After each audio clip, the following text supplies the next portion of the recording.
नमस्कार दोस्तों, आइए शुरू करते हैं आज का सेशन। तो आज के हमारे प्राइम एजेंडा पे होंगे मणिपुर इंसर्जेंसी से जुड़ी बात, F-35 क्या हमें खरीदना चाहिए कि नहीं खरीदना चाहिए, उसको लेके समझेंगे कुछ बातों को। सिमलीपाल टाइगर रिजर्व मेंशन्ड है तो इसके अंदर PYQ हमने यहाँ पे ऐड किया है। और पंचायती राज इंस्टीट्यूशन जो है वो डिस्ट्रेस में है, ये एडिटोरियल आया है तो इसको भी देखेंगे कि what is the you can say message that we have from this editorial. Rhinoceros की एक फ़ोटो आई है तो यहाँ पे हमने एक PYQ ऐड किया है तो देखेंगे। And then the president rule, तो इन सब बातों को कवर करते हैं आज के सेशन के अंदर। तो सबसे पहले अगर आप फ्रंट पेज को देखेंगे, there was again you can say sad picture which was reported. New Delhi के अंदर जो है रेलवे स्टेशन पे ये स्टैम्पेड हुआ है। And the prime point is this, देखिए हमारे यहाँ पे जो ओवरऑल मैनेजमेंट चल रहा है ना, वो भी फ्रेगमेंटेड मैनेजमेंट है, आप ये चीज़ समझिए। तो फ्रेगमेंटेड मैनेजमेंट के चक्कर में हो क्या रहा है कि प्रयागराज इज रेडी, प्रयागराज जो है खुद अपने आप में तैयार है इस क्राउड को संभालने के लिए। देन यू कैन से किसी ने कोई एंटिसिपेट नहीं कर पाया कि दिल्ली के अंदर जो है इतनी प्रॉब्लम हो जाएगी। अच्छा, प्रयागराज के अंदर दूसरा पॉइंट ये होता है कि रेलवे अलग ऑपरेट करता है, रेलवे का सिस्टम और एडमिनिस्ट्रेशन टोटली डिफरेंट होगा। वहाँ पे आपका डिस्ट्रिक्ट एडमिनिस्ट्रेशन जो है वो एक लिमिटेड रोल प्ले करेगा। तो जब आपके यहाँ पे कोऑर्डिनेशन इतने बड़े लेवल पे नहीं होता और फ्रेगमेंटेशन ज़्यादा होता है तो इस टाइप की इंसिडेंट्स जो है वो होते रहते हैं।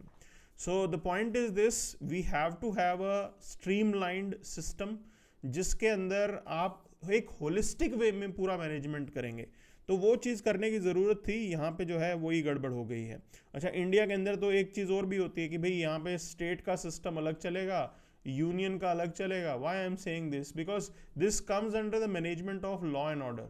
ठीक, ये लॉ एंड ऑर्डर जैसी चीज़ हो जाती है कि पब्लिक क्राउड मैनेजमेंट और वो सारी चीज़ें हैं। Now that is a state list subject, वो स्टेट लिस्ट का काम हो जाता है। तो ये सारे फैक्टर्स हैं। बाकी अगर मैं आपको रियलिटी बताऊं तो अगर हम प्रयागराज की बात करें या फिर आप बात करेंगे कि वाराणसी की, तो वहाँ पे तो even intelligence bureau they are also active, वो लोग भी एक्टिव हैं यहाँ पे कि भी गड़बड़ ना हो जाए। और सिविल क्लॉथ के अंदर जो है वो लोग रोम अराउंड करते रहते हैं, चीज़ों को मॉनिटर करते रहते हैं। तो ऐसा नहीं है कि प्रशासन काम नहीं कर रहा है, बहुत सारी एजेंसीज वहाँ काम कर रही हैं, but still the scale is so huge, it is very difficult to manage. इतना बड़े स्केल पे चीज़ों को मैनेज करना जो है वो डिफिकल्ट है। तो बात करते हैं मणिपुर के अंदर इंसर्जेंसी से जुड़ी बात समझेंगे। तो सीधी बात समझने के लिए आपको एक चीज़ है कि ये मेंस 2017 का सवाल देखना है। तो ये कह रहे हैं कि भी नॉर्थ ईस्ट के अंदर इंसर्जेंसी बहुत लंबे टाइम से चल रही है, तो बोल रहे हैं कि कॉजेज बताओ कि क्यों चल रही है। एक चीज़ मैं आपको बता दूं, मणिपुर के अंदर अगर आप स्पेसिफिकली बात करेंगे तो मणिपुर के अंदर प्रॉब्लम क्या है ना कि यूनिफाइड लीडरशिप नहीं है, तो फ्रेगमेंटेड लीडरशिप है। वहां पे भी हर कोई अपने आप को लीडर मानता है, बहुत सारे टेरर आउटफिट्स हैं, मल्टीपल इंसर्जेंट्स ग्रुप्स। ओके, तो जब मल्टीपल इंसर्जेंट ग्रुप होते हैं तो उसके अंदर प्रॉब्लम क्या होती है, आपकी एक के साथ सीज फायर हो गई, बाकियों के साथ नहीं होगी, तो उसमें पीस लॉन्ग टाइम तक नहीं आ पाता, ये गड़बड़ चलती है। ठीक है, अब बात करते हैं कि इश्यूज क्या हैं वहाँ पे और किस वजह से जो है इंसर्जेंसी प्राइमरीली उस एरिया में देखने को मिलती है। First is marginalization, identity crisis है, they are not able to associate themselves with India. तो एक ये भी गड़बड़ रहती है। Marginalization in the sense that historical neglect, आप बोल सकते हो कि ये हमारा रहा है, आज़ादी के बाद हमने वहाँ पे इंफ्रास्ट्रक्चर और बाकी चीज़ें डेवलप करने पे ध्यान हमने नहीं दिया। Socio economic disparities that are there, वो बिल्कुल एग्जिस्ट करती हैं। तो जो लेवल ऑफ आपके यहाँ पे डेवलपमेंट होगा that is entirely different. Okay, then these type of grievances वो एग्जिस्ट करते हैं और एक तरीके से लोग जब इतने ग्रीवेंसेस के साथ जी रहे होते हैं, so that becomes the ground for insurgent movements, recruitment वगैरह आसान हो जाता है और लोकल सपोर्ट भी मिलना शुरू हो जाता है। तो this is the trouble that we normally face. And then external support definitely is there. एक टाइम तो ऐसा था कि ISI भी सपोर्ट करता था, China they were also indulging in this. Okay, and बिल्कुल इंटरनेशनल बॉर्डर पड़ता है तो they carry out their activity and then they move to the neighbouring countries, वो भाग के वहाँ चले जाते हैं। तो वो हमारे लिए थोड़ी सरदर्दी बढ़ जाती है उस केस के अंदर, इसको मैनेज करना थोड़ा डिफिकल्ट हो जाता है। तो गवर्नमेंट किन एंगल्स पे फेल हुई है, गवर्नेंस वहाँ पे दिखता ही नहीं था, एक समय ऐसा था। सिस्टमिक करप्शन है, तो they don't have trust on system. तो अगर आपके यहाँ पे करप्शन होता है तो आप सिस्टम पे ट्रस्ट ही नहीं करते। उन्होंने कहा कि if we have to handle things on our own, so हम अपना ही सिस्टम क्यों ना बनाएं। That is the point here. Development नहीं है, इंफ्रास्ट्रक्चर नहीं है, जॉब अपॉर्चुनिटीज़ नहीं है, इकोनॉमिक एक्टिविटी जो है वो लिमिटेड है। So all these things they add up, एक सब कुछ एड अप होता है और एक तरीके से प्रॉब्लम क्रिएट कर देता है फिर बाद में।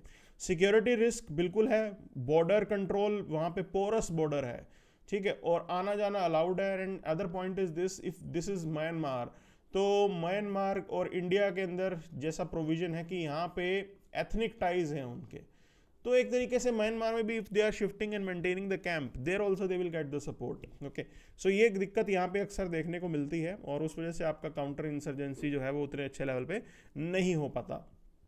सो these are the points here. And then the lingering conflicts, भाई इतने टाइम तक आप इसको सॉल्व नहीं कर पाए हो। हम जब भी देखो, मैं कहता हूँ अब शांति होती है ना, पीस होती है, we take that peace for granted.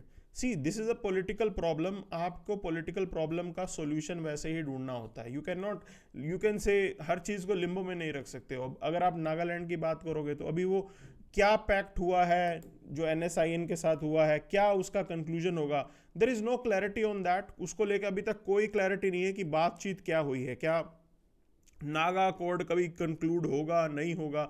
So we don't know about that. Okay, so उस टाइप की दिक्कत जरूर यहाँ पे देखने को मिलती है, तो we have to sort it out.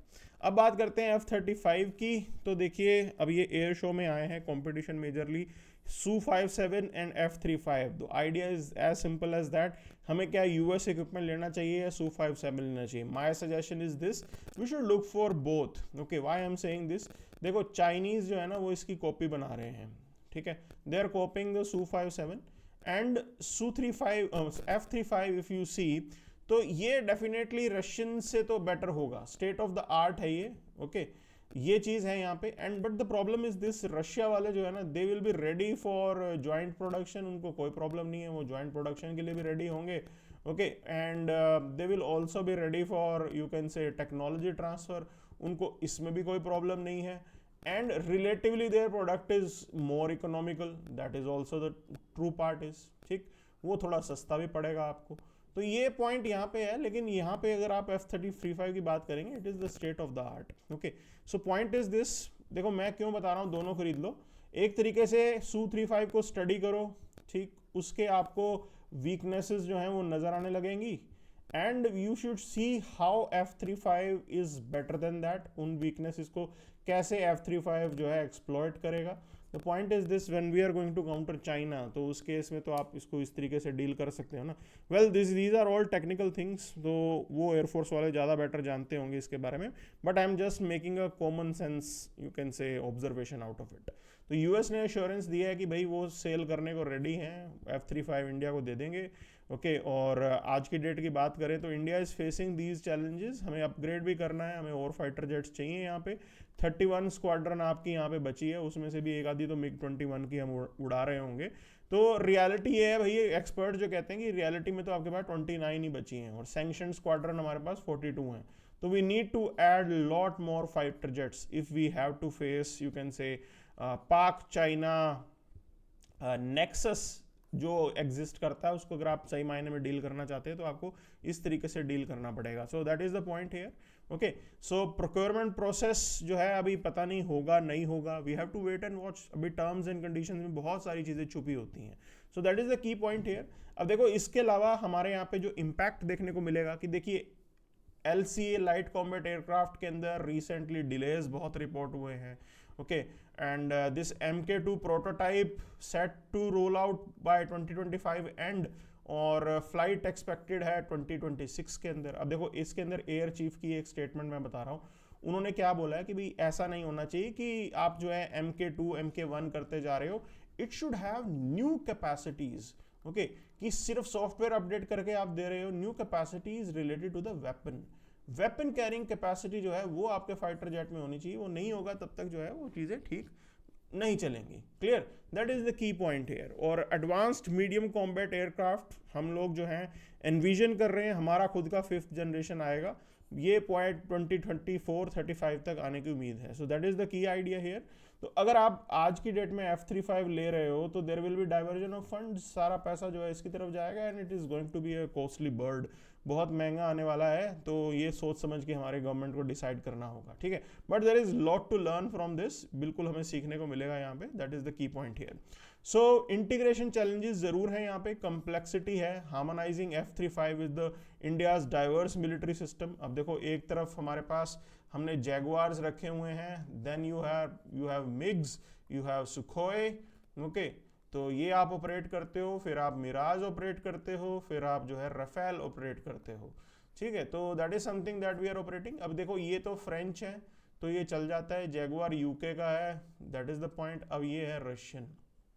इसके अलावा एक बार आप यूएस के प्लेन्स लेके आने लगोगे तो it is based on the new system, okay. So this is a complex thing, उसके लिए आपको एक डेडिकेटेड जो है पायलट्स भी चाहिए होंगे, उनकी ट्रेनिंग का भी पॉइंट होगा, and all those things have to be figure it out, okay, वो सारी चीज़ें हैं। एंड F-35 वेरिएंट्स जो है वो different branches of US military और अलाइज को जो है वो सर्व करता है, this is the key point here, okay. Production challenges आएंगे, over 990 jets delivered despite the program facing delays and exceeding cost by 209 billion, okay. तो ये सारी समस्याएं ज़रूर यहाँ पे देखने को मिलती हैं, रेगुलेटरी इम्प्लीकेशन भी हैं। तो operating F-35 involves navigating US technology regulation and oversight. Now that is the key point here. Are we ready for this oversight? क्या हम ready हैं कि US वाले हम पे नज़र रखेंगे? तो ये सारी calculations ज़रूर हमारे यहाँ पे की जाएंगी, and based on that we will see whether it is suitable for us to go for F-35 or not. That is the key point here. Okay तो सिमली पार टाइगर रिजर्व के अंदर AI enabled कैमराज लगे हैं और poachers को एक तरीके से ये डिटेक्ट करने या मारने के लिए है। तो मारने के लिए इन द सेंस आपको पता लगेगा कि पोचिंग हो रही है, then you can take action there, okay, that is the point here. अब देखिए प्रीलिम्स 2017 का ये सवाल है, it is talking about the term M stripes, it is seen in news in the context of what. तो इसके through आप जो है टाइगर के काउंट को देखते हो, ठीक है ना, मेंटेनेंस ऑफ टाइगर रिजर्व आप इसको यूज कर सकते हो। तो इसके अंदर करेंगे क्या, हम इनको लगा के, ये ट्रैप्स होते हैं, तो basically to get an idea about the tiger count, that is the point here, ठीक। तो टाइगर काउंट जो आप देखते हो और इस तरीके से इस पॉइंट का यूज करके आप जो है टाइगर रिजर्व में इसको ऑपरेट करोगे, आप इसको देखोगे, okay, that is the point here, वो है ये आपका एम स्ट्राइप्स। तो this is how it is. चलिए आगे देखिए, among the following tiger reserve which one has the largest area under critical tiger habitat. अब देखो सबसे पहली चीज तो हमें पता होनी चाहिए क्रिटिकल टाइगर हैबिटेट क्या है। So critical tiger habitat on the basis of scientific evidence हम आइडेंटिफाई करते हैं, ओके, और ये स्टेट करता है कि such areas are required to be kept as inviolate for the purpose of tiger conservation without affecting the rights of the scheduled tribe. Scheduled tribe के rights वहाँ पे जरूर जो है रिकॉग्नाइज्ड होते हैं, और ये हैबिटेट हमने नोटिफाई किया है, स्टेट गवर्नमेंट्स बेसिकली नोटिफाई करती हैं in consultation with the expert committee, okay. और कॉर्बेट, रणथंबोर, सुंदरबन, नागार्जुन सागर, इन सब में ही ये जो है क्रिटिकल हैबिटेट है। लेकिन अब पूछा है कि लार्जेस्ट किसका है यहाँ पे, तो that is the Nagarjuna Sagar Srisailam, it has the largest you can say habitat here. अब मेरे हिसाब से तो ये लार्जेस्ट टाइगर रिजर्व भी है, ठीक है ना, तो as it has the largest area, so but obvious है कि उसके अंदर क्रिटिकल टाइगर हैबिटेट जो है वो बड़ा ही होगा। तो वो क्रिटिकल टाइगर हैबिटेट जो है आपके यहाँ पे वाइल्ड लाइफ प्रोटेक्शन एक्ट के अंदर रिकॉग्नाइज होता है, and Srisailam it has the largest one here out of these, ठीक है। तो ये चीज हमने देख ली यहाँ पे। चलिए आगे, अब बात करते हैं पंचायती राज काफ़ी डिस्ट्रेस में है, 73rd अमेंडमेंट के थ्रू हमने इसको कॉन्स्टिट्यूशनल स्टेटस दिया था, ओके। तो आइडिया मैं आपको बता दूं, एक ना community development programme Nehru ji लेके आए थे, ठीक है, और वो कम्युनिटी डेवलपमेंट प्रोग्राम का हुआ क्या, वो प्रोग्राम हो गया फेल। तो उन्होंने एक कमेटी बनाई कि बताओ ये फेल क्यों हुआ, तो कमेटी ने सजेस्ट किया कि आप इसको एक काम कीजिए, इंडिया में एक पंचायती राज सिस्टम इंट्रोड्यूस किए 3 टियर का, ठीक है। फिर इन्होंने वो 3 टियर का सिस्टम भी लगाया और राजस्थान के नागौर के अंदर पहला पंचायती राज का सिस्टम बनाया गया था। अच्छा, अब दिक्कत क्या थी ना, इसके अंदर अभी तक यूनिफॉर्मिटी नहीं थी क्योंकि पैन इंडिया लेवल पे नहीं था, और जो आपके यहाँ पे लोकल बॉडीज होती हैं it is still a state list subject, वो अभी भी स्टेट लिस्ट का ही सब्जेक्ट होता है, ठीक है। तो इम्प्लीमेंटेशन आप बोलोगे कि भाई डिफरेंट हो जाएगा, यहाँ पे स्टेट के अंदर हर स्टेट के अंदर अलग अलग चल रहा है और कोऑर्डिनेशन कुछ नहीं है, and this is how things were.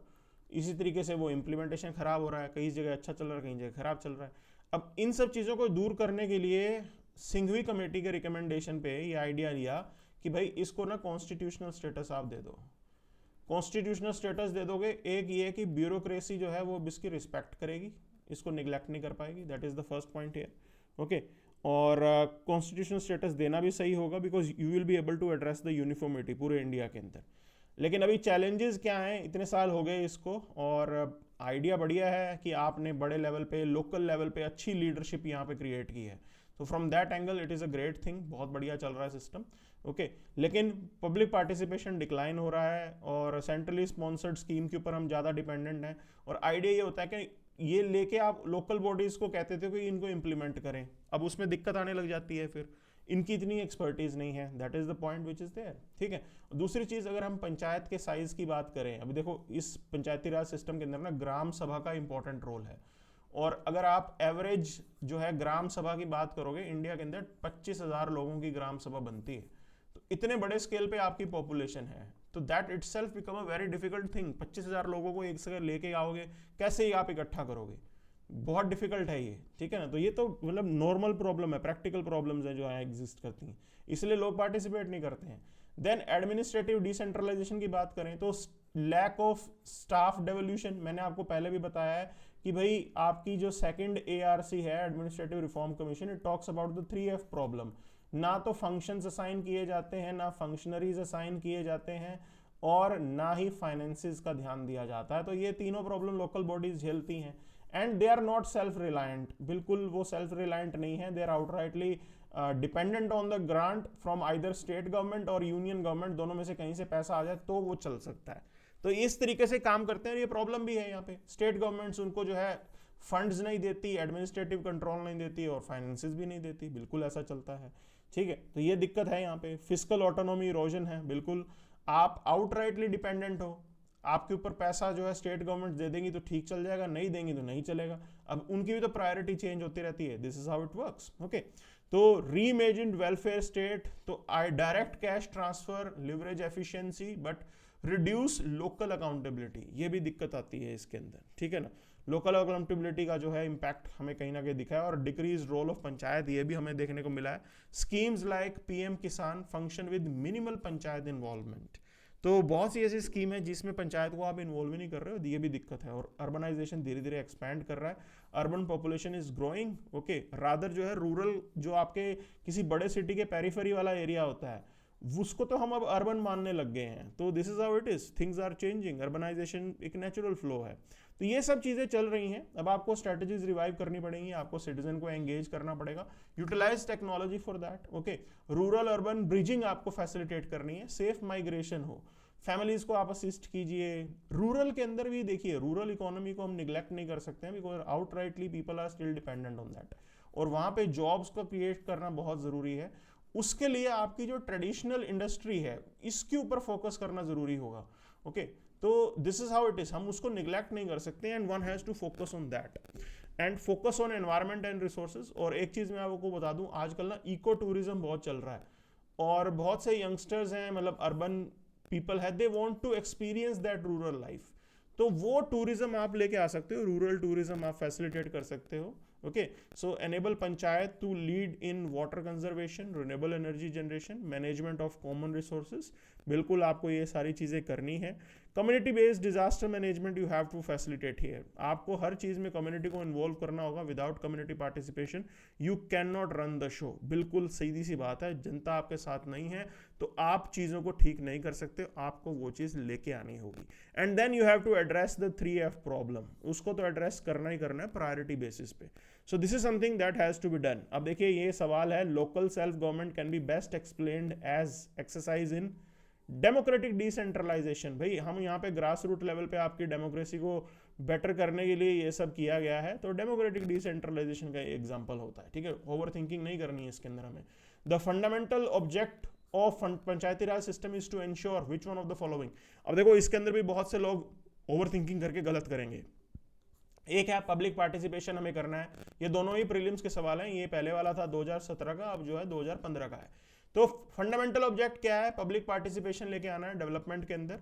Political accountability, अब ये चीज नहीं है इसके अंदर, क्योंकि पॉलिटिकल अकाउंटेबिलिटी एक तरीके से आप ब्यूरोक्रेसी की करते हो, यहां तो कोई है नहीं ना सिस्टम वैसा, तो इसको हम डायरेक्टली नहीं लेके चल सकते। And then the democratic decentralisation, the same point. तो 1 and C is the right answer to this question. But अगर आप ओवर थिंकिंग करोगे तो कई लोग इसको पॉलिटिकल अकाउंटेबिलिटी वाला पॉइंट भी लेके चलेंगे, तो वो चीज नहीं है यहाँ पे। तो मेजर पॉइंट जिसके लिए पंचायती राज सिस्टम बनाया है, पब्लिक पार्टिसिपेशन और democratic decentralisation, these are the goals that we have in our mind. चलिए अब बात करते हैं प्रेसिडेंट रूल की। तो आइडिया जो है, ये इमरजेंसी प्रोविजन हमारे कॉन्स्टिट्यूशन में हम जर्मन कॉन्स्टिट्यूशन से लेके आए हैं, और part 18 of the constitution outline करता है कि कैसे कैसे इमरजेंसी सिचुएशन में आपको रिस्पॉन्ड करना है। Idea is same, you have to protect sovereignty, unity and security of the nation. Okay, तो एक नेशनल इमरजेंसी हम लगाते हैं वॉर, एक्सटर्नल अग्रेशन या आर्म्ड रिबेलियन के केस के अंदर, और दूसरी है स्टेट इमरजेंसी जिसको हम प्रेसिडेंट रूल बोल देते हैं। तीसरी होती है फाइनेंशियल इमरजेंसी। क्लियर, जब फाइनेंशियल स्टेबिलिटी आपके कंट्री की बिगड़ जाए, then you can go for that. Now we have never implemented this, अभी तक जो है, अभी तक हमने फाइनेंशियल इमरजेंसी जो है वो कभी यूज नहीं की है, कितनी ही टफ सर्कमस्टांसेस हो जाए, बट अभी तक हमने यूज नहीं की है, ठीक है। आज मणिपुर के अंदर ये प्रेसिडेंट रूल लगाया गया है, और आइडिया इज सिम कि भाई प्रेसिडेंट को अगर लगता है कि भी सिचुएशन आ गई है तो वो प्रेसिडेंट रूल लगा देंगे, या गवर्नर की रिपोर्ट के बेस पे भी ऐसा किया जा सकता है कि कॉन्स्टिट्यूशनली आप उस स्टेट को रन नहीं कर पा रहे हो, तो इस बेसिस पे हम इसको लगाते हैं, ठीक। अब प्रोसेस क्या होता है, आपको इस प्रेसिडेंट रूल को हर एक हाउस से पास करवाना है, लोकसभा और राज्यसभा दोनों से ही इसे अप्रूव करवाना पड़ता है। Approval is by simple majority, बिल्कुल ये पॉइंट समझना है आपको, ओके। और 6 महीने के बाद इसे दोबारा आपको अप्रूव करवाना होता है। एक बार अप्रूव हो गया तो 6 महीने तक रहेगा, उसके बाद आप इसे दोबारा रिन्यू करवाओगे 6 महीने के अंदर, ठीक है। अच्छा, अगर रिन्यूअल बियॉन्ड 1 ईयर है तो किस केस में होगा कि भी एक तो इमरजेंसी डिक्लेयर कर रखी है उस केस के अंदर, दूसरा इलेक्शन कमीशन से आपने इनपुट लिया है, सर्टिफाई करवाया कि अभी हम इलेक्शन यहाँ नहीं करवा सकते, इसलिए 1 साल के आगे भी जाके इसको करवाया जा सकता है। आइडिया इज दिस, नॉर्मली तो 1 साल के अंदर अंदर आपको पूरी प्रोसेस को ठीक करके इलेक्शन वहां पे करवा देने हैं। सो दिस इज द पॉइंट। अब देखो कंपैरिजन करने की बात है तो नेशनल इमरजेंसी 352 के अंडर लगेगी, उसके पॉइंट्स डिफरेंट है, प्रेसिडेंट रूल के पॉइंट डिफरेंट है कि भाई आपके यहाँ पे सिंपल मेजोरिटी से आप इसे अप्रूव करवा रहे हो, ओके, और जो पहले वाली है उसके अंदर सिस्टम डिफरेंट होता है। अब पहली चीज तो ये कि भी आर्टिकल 19 सस्पेंड हो जाएगा अगर नेशनल इमरजेंसी लगी होगी। प्रेसिडेंट रूल के अंदर कुछ भी ऐसा जो है चीज नहीं होती, प्रेसिडेंट रूल के अंदर आपके फंडामेंटल राइट्स जो है वो इंटैक्ट रहते हैं, कुछ भी इसका फर्क नहीं पड़ता है, ठीक है। नेशनल इमरजेंसी जब आएगी आर्टिकल 19 तो सीधा चला जाएगा आपका, आर्टिकल 20 और 21 कैन नॉट बी सस्पेंडेड, इनको छोड़ के बाकी फंडामेंटल राइट्स आपके सस्पेंड किए जा सकते हैं, क्लियर। तो this is how the system is. अब मतलब कहने का मतलब यह कि प्रेसिडेंट रूल के अंदर आपके फंडामेंटल राइट्स पे कोई असर नहीं पड़ता, लेकिन जब नेशनल इमरजेंसी लगेगी तो पहली चीज आर्टिकल 19 जो है वो आपका सस्पेंड किया जा सकता है, and along with that article 20 और 21 को छोड़ के बाकी दूसरे भी आपके फंडामेंटल राइट्स कर्टेल किए जा सकते हैं। फ्रीक्वेंसी की बात करें, प्रेसिडेंट रूल बहुत बार लगाया गया है यहाँ पे। अब देखो मैं आपको बता रहा हूँ 1994 तक ये 100 बार कम से कम लगा था, उसके बाद जो है सिर्फ 35 टाइम्स लगा है। तो पोस्ट दिस ये सिर्फ 35 टाइम्स लगा है, उससे पहले जो है बहुत बार ये लग चुका है। So that is the point here, okay. Long term instances की बात करें, J&K में 12 साल तक ये लगा था, and because of the conflict that was there, but SR Bommai judgment आया, उसके बाद चीजें जो हैं वो ठीक हुई हैं। उन्होंने क्या है कि भाई अब जो है आपको हर चीज को सोच समझ के करना होगा, और इसका जुडिशियल रिव्यू भी किया जा सकता है, क्लियर। और जुडिशियल रिव्यू के अंदर हमें पता है कि उत्तराखंड और अरुणाचल प्रदेश में कोर्ट ने उसे ओवरटर्न भी कर दिया था, प्रेसिडेंट रूल को हटा भी दिया था, तो ऐसा भी किया जा सकता है, ठीक है ना। That is the point here. अब प्रेसिडेंट रूल आने से नॉट नेसेसरीली क्या है, देखो पहले मैं समझा रहा हूं नेसेसरीली क्या होता है। पहली बात, आपकी सरकार सीधी चली जाएगी, ठीक है, this will go, state legislative assembly dissolve हो ना हो कुछ नहीं पता, लेकिन यहाँ पे क्वेश्चन में पूछा है नॉट नेसेसरीली, तो हम जाएंगे इसके अंदर भी, जरूरी नहीं है स्टेट लेजिस्लेटिव असेंबली के अंदर डिसॉल्व करेंगे कि नहीं करेंगे, लेकिन सरकार तो पक्का जाएगी ही जाएगी। डिसोल्यूशन ऑफ लोकल बॉडीज होगी कि नहीं होगी नहीं पता, ठीक है, तो ये होगा। अब 1 and 3 is the right answer to that, B इसका सही आंसर हो जाएगा, ठीक है जी। चलिए आगे रेनोसोरस की बात करते हैं। देखो मैंने सीधा क्वेश्चन ही यहाँ पे ऐड किया है कि Asiatic lion naturally found in India only. आज की डेट में तो वैसा ही है, एक समय ऐसा था कि भी ये ईरान और उसने लंबे समय तक जो है वो रहते थे, अब जो है सिर्फ इंडिया में मिलते हैं, क्लियर। और वाइन हॉर्न राइनोसरस की बात करते हैं तो it is found in India only, नहीं, सुमात्रा वाले की फोटो आई है आज के अखबार के अंदर, तो ये गलत है। यहाँ पे डबल हेम्ड कैमल भी जो है बैक्टीरियन कैमल बोलते हैं, ये सेंट्रल एशिया के अंदर भी मिलता है, so that is again you can से the wrong one here. So this is what we have for today's session. Thank you very much.